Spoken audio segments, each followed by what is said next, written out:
May nasusulat po ba sa Biblia na nagsasabing huwag sumamba sa mga anito o rebulto na gawa lang ng mga tao, gaya na sinasamba ng mga taong nasa reliyon ng Katoliko?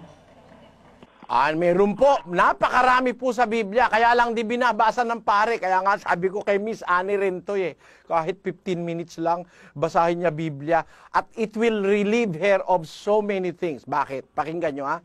Doon sa 17 ng Gawa, versikulo 29, ganito po ang sabi doon hanggang 30, kapatid.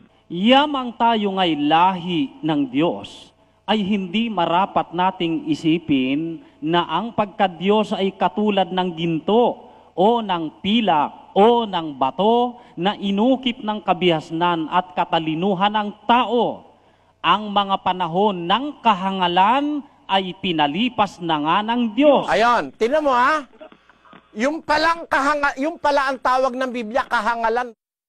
Yung iniisip nung iba na ang pagka-Diyos pwedeng ilagay sa ginto o sa pilak o sa bato na inukit ng kabiasnan at katalinuhan ng tao. Kahangalan pala yon. Sa English, ang sabi ron, 1730, ay ganito ang sinasabi. In the times of this ignorance, God winked at. Inalis na ng Diyos yung kahangalan na yon, yung ignoransyahan na yon, ng mga aralang mga apostol. Palibasa, lahi tayo ng Diyos, sabi ng apostol na si Pablo, hindi natin dapat isipin na ang pagka-Diyos or the Godhead ay katulad ng ginto o pilak o bato na inukit ng kabiasnan at katalinuhan ng tao. Kaya lahat ng tao nagsumasamba, lumuluhod, nananalangin, diyan sa mga ginawa ng kamay ng tao, nasa ilalim pa ng katangahan o kaignorantihan or ignorance or foolishness. Sinasabi yan ng Roma naman sa Roma 1:21. Pakinggan nyo mga kababayan. Sapagkat kahit kilala nila ang Diyos, siya'y hindi niluwalhati nilang tulad sa Diyos, ni pinasalamatan, kundi bagkos niwalang kabuluhan sa kanilang mga pagmamatuwid, at ang mangmang nilang puso ay pinapagdilim. At pinalitan nila ang kaluwalhatian ng Diyos na hindi nasisira, ng isang katulad ng larawan ng tao na nasisira, at ng mga ibon, at ng mga hayop na may 4 na paa, at ng mga nagsisigapang.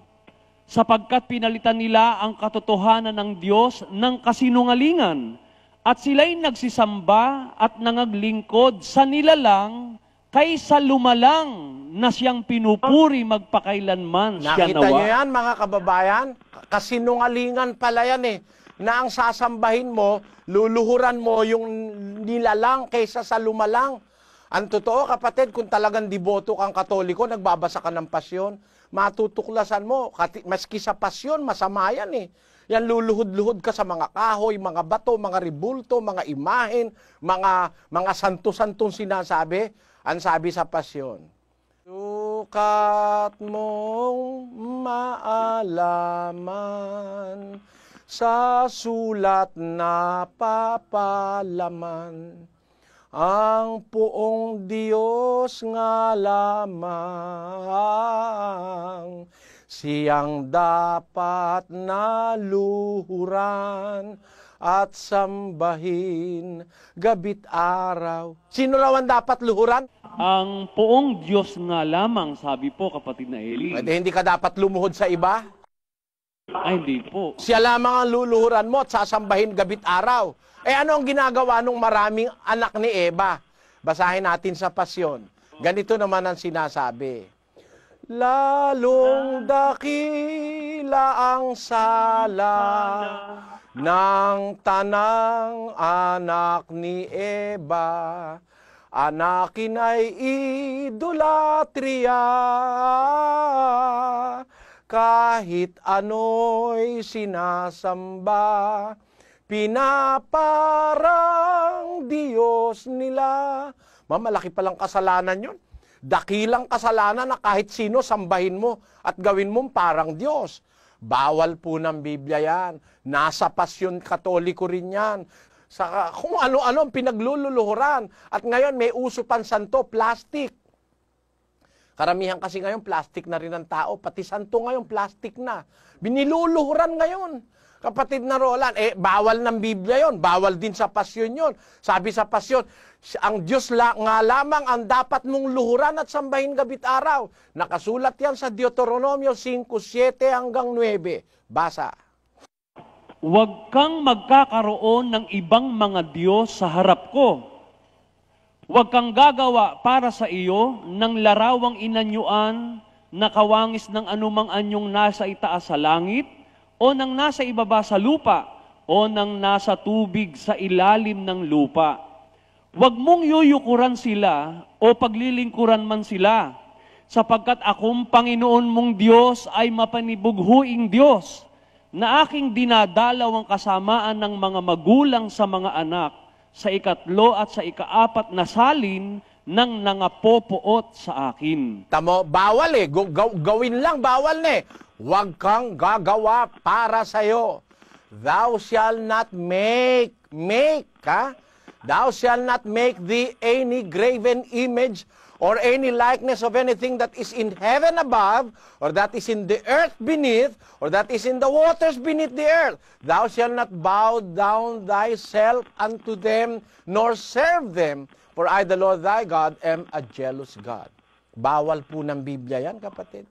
Bawal ng Diyos yan sa langit, na magkakaroon ka ng mga imahen, mga santo-santo na luluhuran, dapat po siya lang ang luluhuran mo.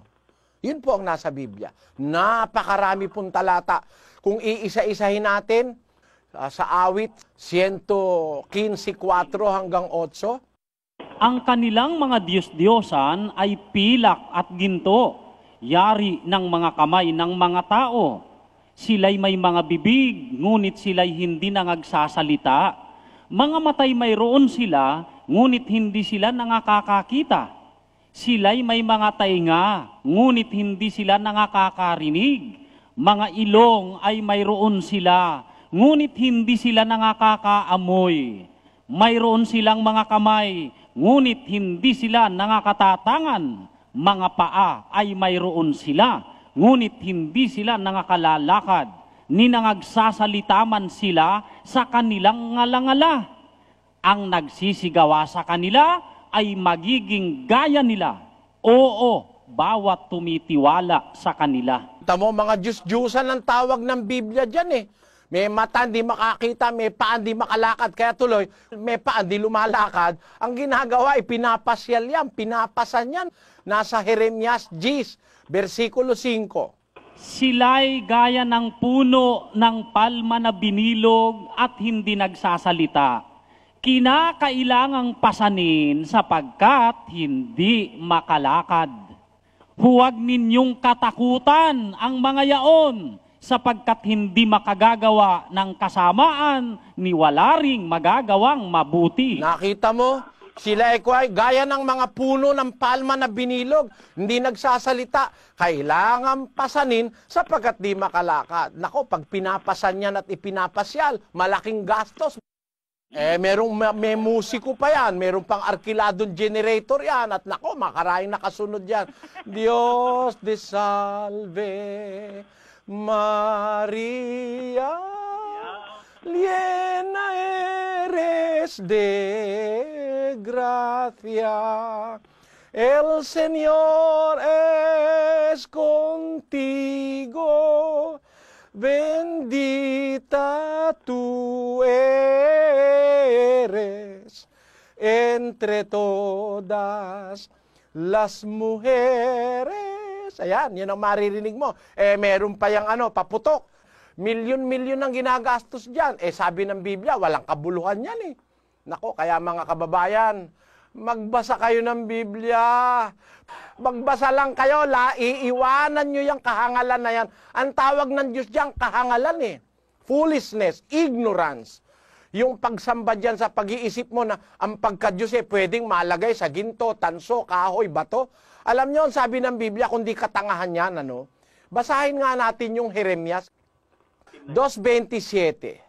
Na nangagsasabi sa kahoy, ikaw ay aking ama, at sa bato, iyong ipinanganak ako. Biro mo, sabihin mo sa kahoy, ikaw ang ama ko, Papa Joseph. Doon naman sa bato, Mama Mary. Ah, biro mo, paano nagkagustuhan yung bato at saka yung kahoy?